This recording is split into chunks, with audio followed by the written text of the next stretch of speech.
প্রিয় দর্শক, দেখতে পাচ্ছেন কাকডাকা ভোরে মোকামের গাড়ি চলে আসছে। এখান থেকে লেবাররা পটলের বস্তা নামাচ্ছে।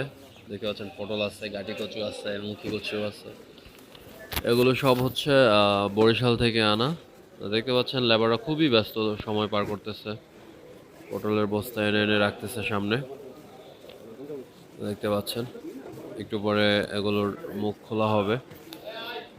দেখতে পাচ্ছেন মুখী কচুর বস্তা মাথায় নিয়ে যাচ্ছে আড়তে রাখার জন্য।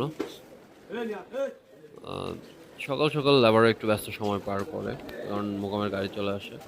দেখতে পাচ্ছেন কি কি নিয়ে আসা হয়েছে, এগুলোর মুখ খোলা হচ্ছে। কাঁকরোলের ঢাকনা অলরেডি খোলা হয়েছে।